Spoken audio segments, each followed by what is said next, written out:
All right, welcome to the assignment solution walkthrough for Calculate. And just as a reminder, Diane had reached out. She needs some urgent help calculating some different bike return measures. Basically, let's take a look at the solution preview here.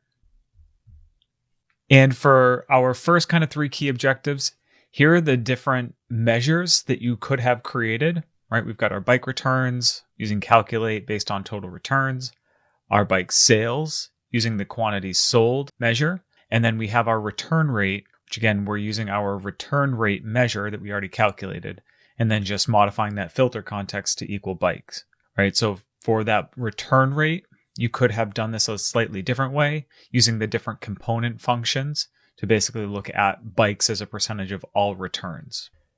And then next, our matrix view here, which we'll work through. And then we kind of have our insight at the end here and kind of how we would respond to George. So we'll basically take a look at this in the context of Power BI. So let's jump over and dig into this. All right, so our first key objective is we need to create a new measure named bike returns to calculate the total quantity of bikes that were returned. So we're going to call this bike returns, right? And this is going to equal calculate. And the expression that we want to evaluate or calculate is our total returns, right? And this is going to be based off of where our category name, right, from our product category lookup equals bikes. Close our parenthesis, and we'll lock that in. Again, bike returns, whole number, and we'll add the comma in there. All right, so that's our first key objective. The second key objective is we need to create a matrix to show bike return values by start of month on rows. And then we need to say, okay, what do we notice about the volume of bike returns over time? All right, so let's take our matrix here. We kind of repurpose this. I'm going to remove category name, and I'm first going to add in my start of month. All right, and then the next I'm going to remove total orders and weekend orders. And into the values here, I'm going to add bike returns that we just created. All right, perfect. The second half of this question is, what do you notice about the volume of bike returns over time? And again, like starting in 2020, they're a little bit low. We've got some spikes in a couple of months here. Going along again, seem to be pretty low. Then, maybe as we start getting into 2021 and then into 2022, it does seem like they start to increase a little bit there. So I think this starts to kind of point at some of the concern that has been raised by some of the store managers about that increase in return volume. But again, we still can't quite tell what's going on here. That's your second key objective. Our third key objective is to create a new measure named bike sales to calculate the total quantity of bikes sold and then add it to the matrix. All right, so we're going to come over, new measure. Call this bike sales. And this is going to equal, again, we're going to calculate, right? And this is going to be the quantity sold.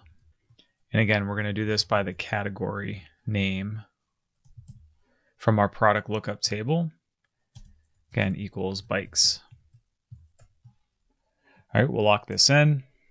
Same kind of steps and flow here. I like getting in the habit of trying to format stuff after you create the measure. Don't always remember, but we'll do that. And again, bike sales. Can add this to our visual. So again, without graphing this and just trying to kind of understand trends and patterns and stuff within a matrix, it's very, very challenging. But in general, we can kind of see that our bike sales are also increasing over time. Again, from a high level, we can kind of get some of those directional insights based on adding these two measures in and looking at it by start of month. All right, so that's our third key objective. Our fourth key objective is to create another new measure named bike return rate.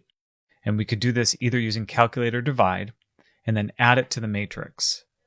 All right, so back here, new measure. And we'll call this bike return rate. And this is, again, I'm going to use calculate here. And I want to calculate the return rate where, you guessed it, our category name equals bikes. And because this is a return rate, I want to make sure that we're formatting this as a percentage. And it defaults to 2 decimal places. That's good with me. So we'll add this value into our matrix as well. All right, so that's our 4th key objective.